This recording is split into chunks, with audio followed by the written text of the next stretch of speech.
Well, if you don't, then get out from under that rock you're living under, because everyone knows that it's an Xbox 360. And unfortunately, for some people, it's the center of their life. Video games have been innovative amenities in our lives, but everyone, regardless of how often we play video games, should know how they can affect us both positively and negatively.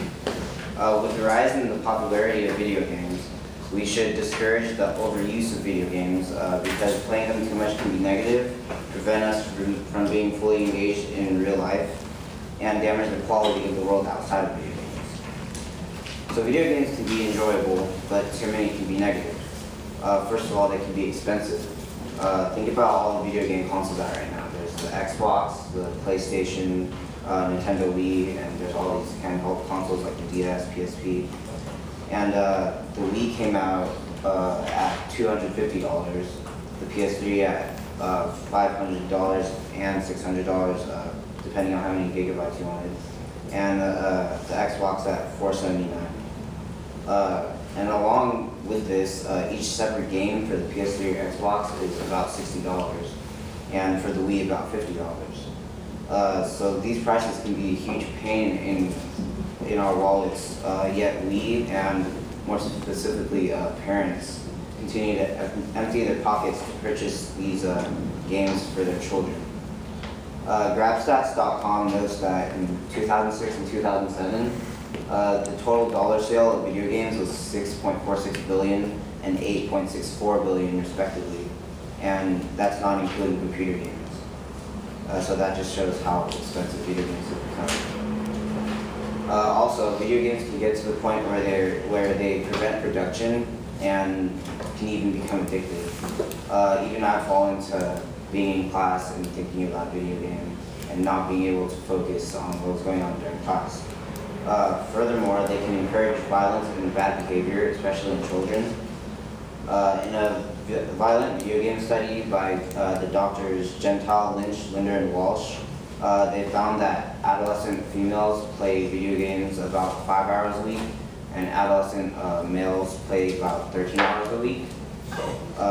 And they also found that teens that play video games tend to be more aggressive and hostile, and more likely to talk back to their teachers or get in fights than teens who don't play video games. So moving on, video games can distract you from your real life. Video games can actually be a good distraction sometimes from things like stress in school or work that we have, or emotional or mental pain. But how long does it take for a good distraction to turn into something bad? Many students our age actually spend more time playing video games than studying for their classes. This clearly is not a small distraction from the stress we might have, but a huge distraction that can hurt us academically and socially. Many people who play video games are really reserved, and playing more video games can only worsen their social interactions. Also, we live in California, which is a state that's lucky enough to have good weather throughout the year. And rather than staying inside and playing video games, we should be spending our time outdoors. Because video games are an alternate reality where anything is possible, they damage the quality of real life and how we perform in our life. So a few weeks ago, I gave in and bought Call of Duty Modern Warfare 3. And during this time, I played it a lot, like a few hours every day, and I kind of neglected schoolwork, and when I did do work, it was really low quality. But about 5 days after I bought the game, my Xbox broke. I plugged it in right now, it'll show the red lights, but basically it doesn't work, and the only way to fix it is to open it up. So I decided not to fix it, and to see how hard it would be to live without an option of playing video games at all. So it was kind of difficult at first, but without my Xbox, I found that I had a lot of free time, and I could focus a lot better on my schoolwork, and the quality of my schoolwork increased.